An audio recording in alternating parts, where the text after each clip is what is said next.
Why does it seem like some NBA teams seem to be able to spend big money forever and not be hurt by it, whilst others run into a brick wall? Why could Golden State re-sign some of the best players the game has ever seen for years, yet Denver couldn't keep a role player like Bruce Brown after a title? If there's a salary cap, why can teams still go over it? Just how do salary caps actually work?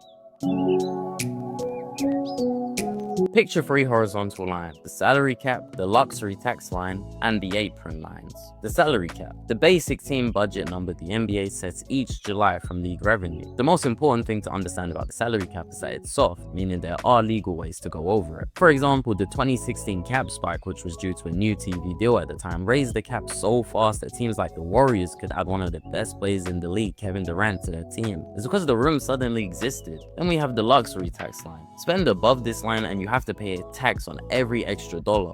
Example, back to the Warriors. Despite their success from 2014 to 2019, it came with enormous tax bills. Ownership chose to pay to keep the core, rather than split it up and pocket some money. This is just one example of how important having good owners who value team success over financial gain is in the NBA. Then we have aprons. These are fixed lines above the luxury tax that if crossed you could face serious consequences. In other words, you face losing tools. Example, when the Suns acquired Kevin Durant and Bradley Beal to partner with Devin Booker, it's likely the Suns crossed the second apron, which meant the front office could only offer minimum deals, and were subject to tougher trading rules and limitations on using some exceptions. If a team is consistently past the second apron, they potentially face future first round picks being frozen, which means they could be pushed back to the end of the round. Just think of it like this. Think of the cap as target spending, the tax line as spend more, pay a fine, and the aprons as you lose certain tricks if you go too high. Moving on to exceptions. Remember earlier how I said the salary cap was soft due to the fact that there are legal ways to go over it? An example of one of these ways is bird right. Keep your own player even when you're over the cap. For example, Steph Curry and Klay Thompson re-upped with the Warriors on big deals at the peak of their powers without the team ever needing cap space. Giannis re-signed in Milwaukee on a supermax using bird right. There even exists early bird / non-bird rights, which are smaller versions if you haven't had the player long enough for full bird right. Early bird rights allow you to re-sign your own free agents for 175% of his last salary or 105% of league average salary, even without having the cap space for it. This is what the Kings did in 2024 when they were able to re-sign Malik Monk to a 4-year $78 million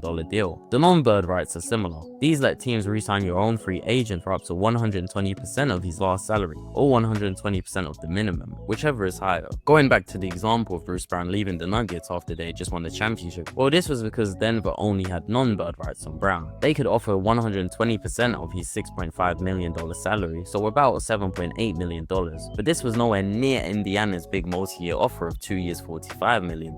So the result was Brown left, not because Denver didn't want him, but because their rights only allowed a tiny raise.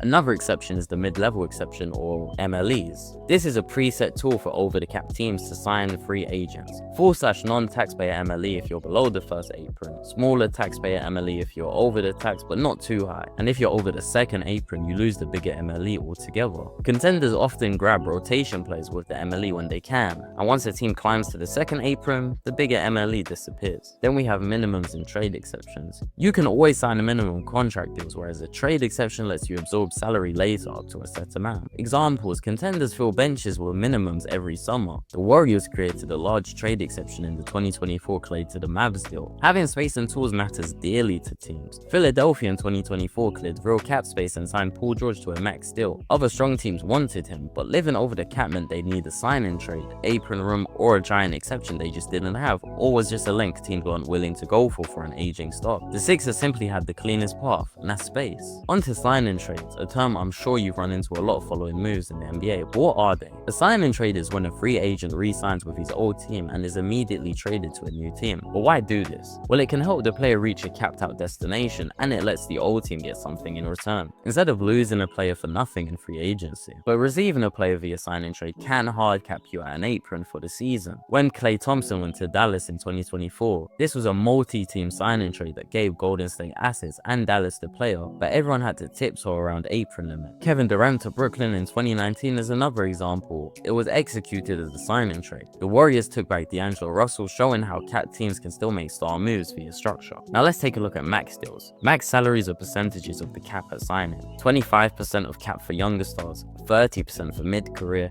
and 35% for players 10 plus years into their careers. Awards can even bump a young star into a higher tier, often called the Derrick Rose rule, named after the NBA's youngest ever MVP. Luka Doncic is an example of this, as he hit the higher younger star tier because of his all-NBA selections. Jokic and Giannis, on the other hand, signed designated veteran-type supermaxes with their teams via bird rights. And we can't end this video without talking about just how trades work. To do that, we have to talk about matching rules. If you're over the cap, trades must roughly match salaries under set formulas. The higher you are, the tighter it gets, especially above the second apron. 2019, we saw Anthony Davis get traded to the Lakers, and this required stacking multiple young rising stars in addition to countless picks to match a huge salary. New CBA rules meant second apron teams can't aggregate multiple mids to get one star, i.e. they can't combine several mid-sized salaries in one trade to legally match a bigger salary, which blocks a common path we used to see often. In conclusion, there's a lot of details and rules that go into finances in the NBA, particularly when it comes to its players. Here's a little cheat sheet you can use to understand the common terms you'll hear thrown around in NBA media. So next time you're angry at your team for losing valuable players or for seemingly not making moves in the offseason, take a second to check how their books are looking and try to understand the financial situation of the franchise. If you enjoyed this video, please leave a like and subscribe if you'd like to see more videos like these in the future. Let me know in the comments some other topics you'd like me to explain or talk about, and I'll do my best to get around to them. Once again, I thank you so much for watching. Enjoy the rest of your day.